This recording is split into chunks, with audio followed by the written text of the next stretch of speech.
అందరికీ జై శ్రీరామ్. ఒకసారి కళ్ళు పెద్దవి చేసుకొని ఈ వీడియోలను చూడండి.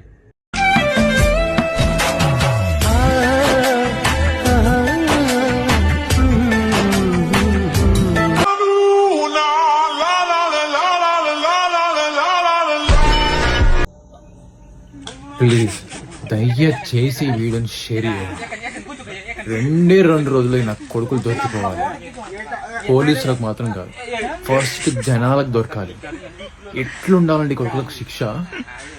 సాగు రావద్దు, చచ్చిపోవాలనే ఆలోచన రావాలి మైండ్లోకి. ఇది చూసినాక ఇంకా ఏ నా కొడుకు కూడా మన దేవుల విగ్రహాలను టచ్ చేయాలంటే కారిపోవాలి. అట్లుండాలని కొడుకులకు శిక్ష. ఇప్పుడు చెప్పండి రా, ఎవడైతే అన్ని మతాలు సమానం, అన్ని గ్రంథాల సారం ఒక్కటే, అందరూ దేవుళ్ళు ఒక్కటే అని చెప్పి మాట్లాడే సోంబేర్నాయల్లారా ఇప్పుడు మాట్లాడండి. ఈ లంచా కొడుకులు నిజంగా ఒక అమ్మ అబ్బకే పుట్టుంటే ఇలాంటి తప్పులు చేయరు.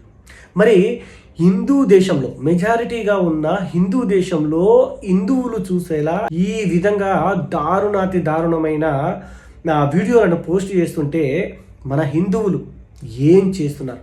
నిజంగా హిందువులలో ఐక్యత లేదు కాబట్టే, హిందువులు ఏం మాట్లాడినా ఏం చేసినా వీళ్ళు నాకెందుకులే అని అనుకుంటారు కాబట్టే ఇలాంటి లంజా కొడుకులు ఈ విధంగా వీడియోలు తీసి పెడుతున్నారు.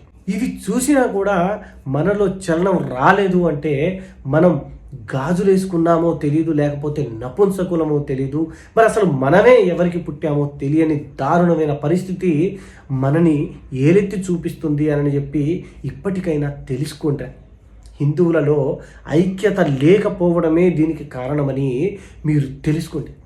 కనీసం ఈ వీడియో 10 మందికి చేరేలా షేర్ చేసి ఈ లంచా కొడుకులు దొరికేంత వరకు మీరు ఈ వీడియోని పంపుతూనే ఉండండి.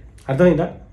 నా బాధ్యత నేను చేస్తున్నా, మీ బాధ్యత షేర్ చేయడం అనుకుంటే తప్పకుండా చేయండి. ఏదో రోజు ఈ నా కొడుకులు దొరికితే వీళ్ళకి కింద బాంబు పెట్టి పైకి లేపే పరిస్థితి తప్పకుండా వస్తుంది.